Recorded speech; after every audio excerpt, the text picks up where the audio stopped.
At nga ho mga madam, boss manager amo, at dito nga ho uli kami nakasakay kay Kaleo. Buti nga ho at namasada ho siya. Bali apat nga lang ho kami diyang pasahero. Kasama ko nga ho pala diyan si Bibi at si Kenji, at gawa ho baga ng last na ho nilang pasok. Ibabalik nga lang ho pala yung libro sa kanilang room. At pagdating ko nga ho dito mga madam, boss manager amo, ay bumungad ho agad sa akin ang mga magagaling mangutang at magagaling ding magbayad.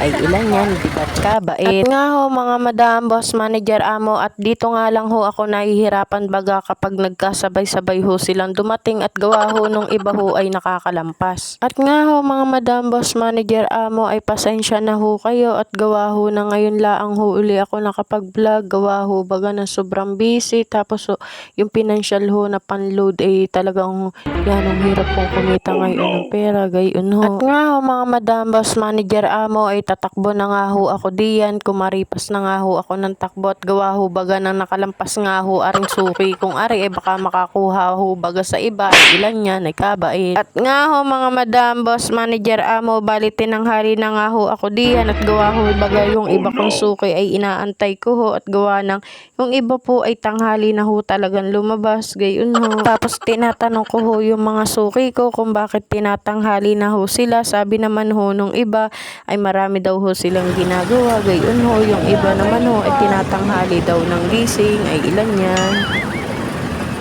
At pagdating ko nga ho dito mga madam, boss manager amo, dini ho sa tindahan, dini ho sa suki ko, at narinig ko na naman ho aring kantang ari, at kahit saan ho ako magpunta ay naririnig ko aring kantang ari. Ang puso ko'y nalilito at parang sumisikip ang dibdib ko, yung pala'y may nakabaradong impacto to. Ay charis, mali pala yung tono. Sabi tayo. Tanggalin muna natin yung bulok. Ang puso ko'y nalilito at parang sumisikip ang bibig ko.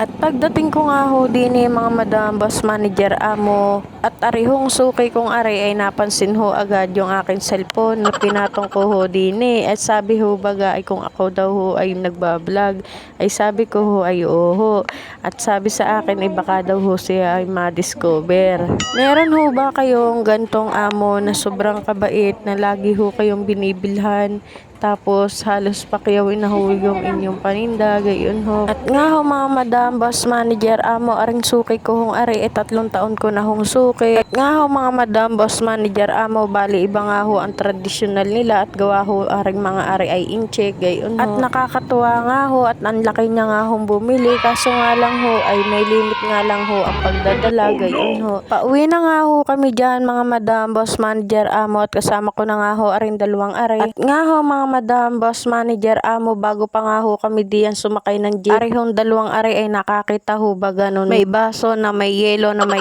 na may pipino, na may orange. Ano nga bang tawag din lemonade. Ayun. 2 na nga ho pala dyan mga madam, boss manager amo, ang binili ko, at gawa ho ng para hindi na ho sila magbakbakan gayon ho. At sabi ho ng iba ay pag binilhan mo yung isa, bilhan mo na rin yung isa para wala na hong away gayon ho. At nakasakay na nga ho kami mga madam, boss manager amo, dini ho sa habal-habal, at sabi ko nga ho dini sa kuya ay bakit wala hong dalang sombrero.